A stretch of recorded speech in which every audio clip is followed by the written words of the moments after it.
LOL, laughing out loud. I just realized that this has an Anglo-Saxon name. Nonetheless, there's a French flag, and not just that. You have here in the local cinema industry, they sometimes use English name elsewhere in the world. But the French are known for their allergy. They have l'ordinateur, not computer. Logiciel, they have. So they try to impose French names for, even for the best known and widely used, worldwide used words. Not that it worked, they had some official attempts, but it's not like there's a law. Here they had a law at one point, and I think it's still in effect. You can't television ads, things, you have to put it in local language, which makes sense. If it's a medicine, drug, you have to have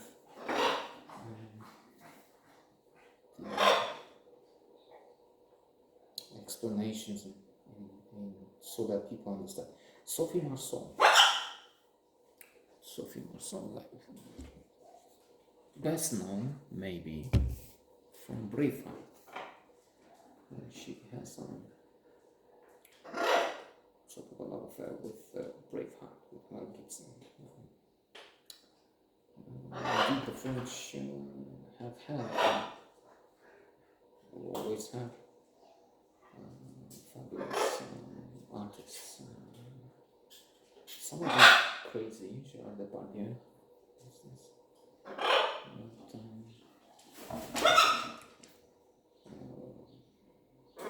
many wonderful. Terminăm tâmpitule.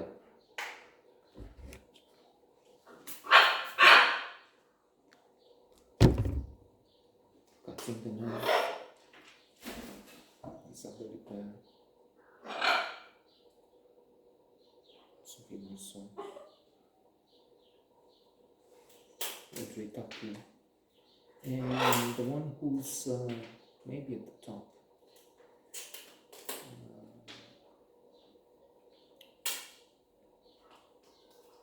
Now,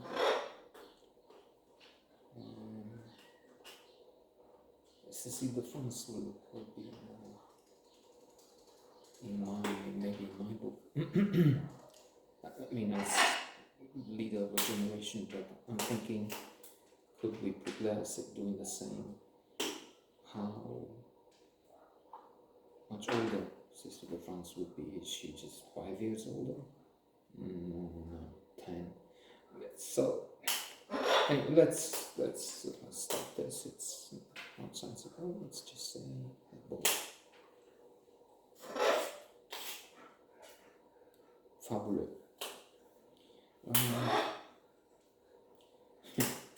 So we have a look at the teenagers, their issues. Can't say problem. Well, sometimes they have problems. Mostly it's just passing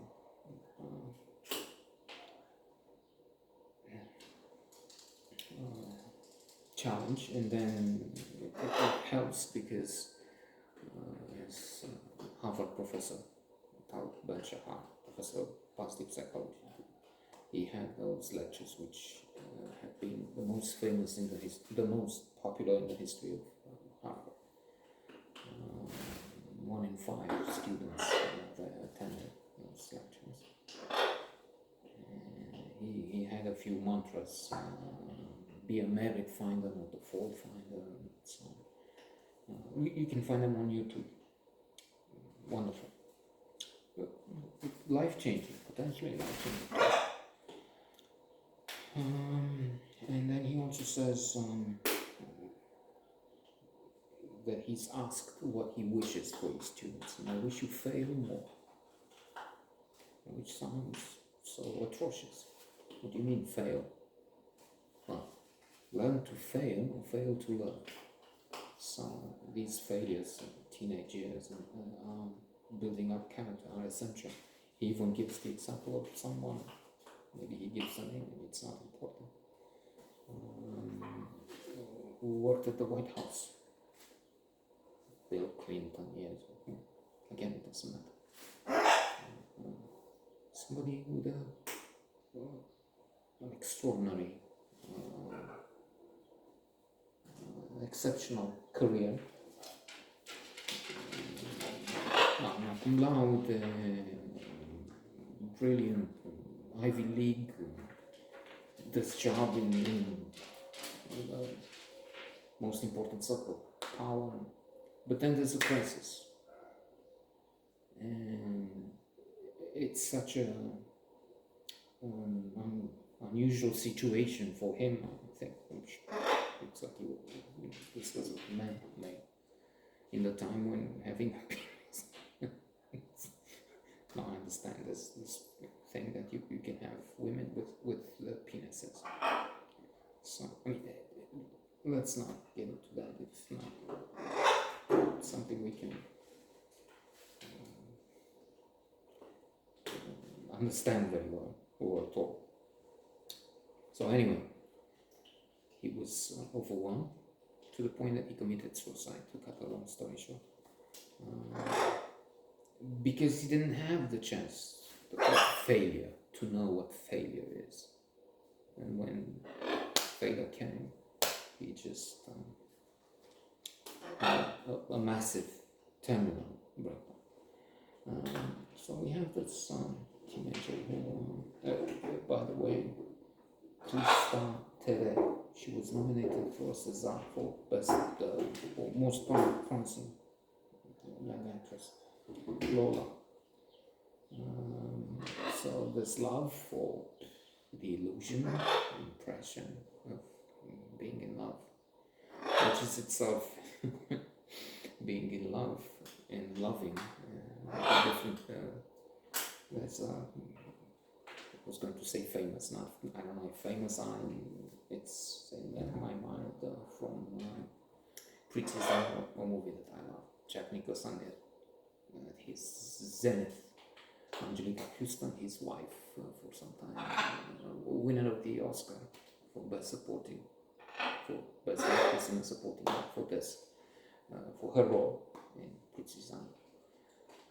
But in this scene, he is with Catherine Turner. They're both killers, hitman, hitwoman, and he talks about love somewhere in California. He has a canary yellow, if that is a color, yellow coat, and in Charlie Papa, that's the name, the killer. Charlie, I think I'm in love with you. In love is temporary. I've read it in a magazine, and it goes on. It was quite a thing for. We even talked about the movie back when we took this line, and then there's another one.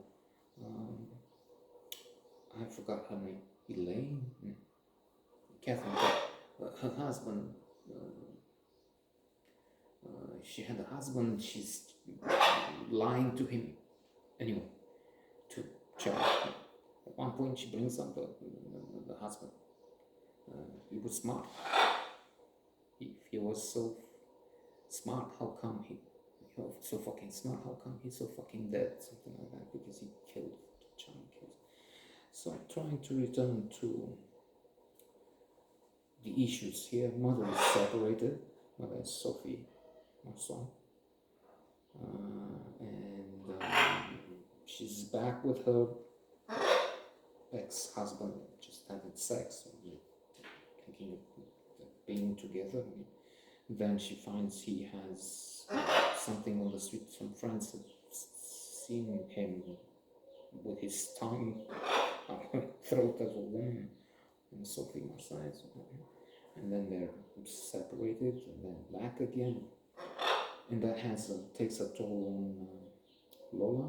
Lola herself has again this love affair of being in love, the illusion. As Thomas Mann and his view, that's find real life in fiction, not in real life. We say I love you so much, there are no words for it, but that's just absurd, false.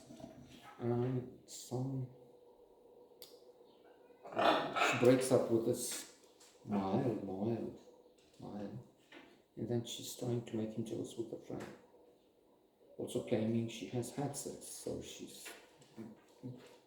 not just ready to have sex, asking a sort of a platonic friend to have sex because she claimed she did. So. And it's funny at times. And interesting.